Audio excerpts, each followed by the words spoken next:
চিরিবন্দর থানার একটি ঘটনা নিয়ে আপনাদের সামনে হাজির হয়েছে। সেটি হচ্ছে গত 4/6/24 একটি ঘটনা। এই ঘটনার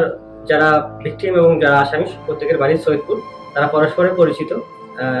তো তারা ভিকটিম যে আজকের এই ঘটনার আশরাফুল ইসলাম, তাকে দেবীগঞ্জের কথা বলে তার অটো বাইকসহ তাকে ভাড়া করে নিয়ে আসে এবং আমাদের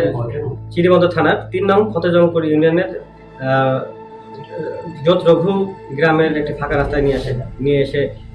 3 জন মিলে তাকে ধরে প্রথমে রশি দিয়ে গলায় প্যাঁচ দেয়, প্যাঁচ দিয়ে গলায় চাকু চালায়,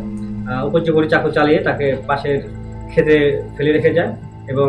যাওয়ার পূর্বে তার মৃত্যু নিশ্চিত হয়েছে কিনা এটি জানার জন্য একজন আসামি তার গলায় হাত ঝুঁকিয়ে পরীক্ষা করে দেখে সে মরে গেছে কিনা। তারা যখন নিশ্চিত হয় মারা গেছে, তখন ভিকটিমকে সেখানে ফেলে তারা অটো নিয়ে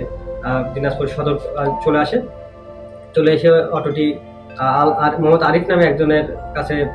রেখে বলে যে তারা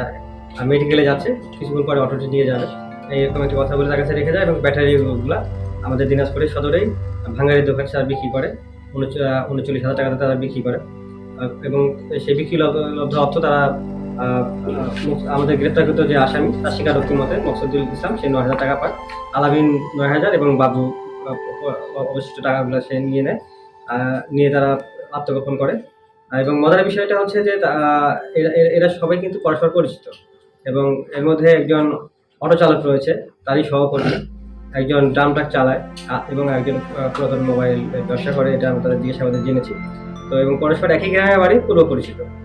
পরিচিত এবং একই পেশায় নিযুক্ত লোক যারা তারা এই যে ভিকটিম ক্ষতিগ্রস্ত হয়েছে, ভিকটিম সরল বিশ্বাসে তাদের সাথে এসে এবং তাদের এই ক্ষতিগ্রস্ত হয়েছে।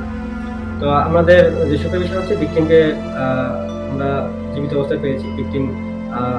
তারা যখন মৃত অবস্থায় তাকে রেখে পালিয়ে যায়, ভিকটিম সেন্স যখন ফিরে পায় তখন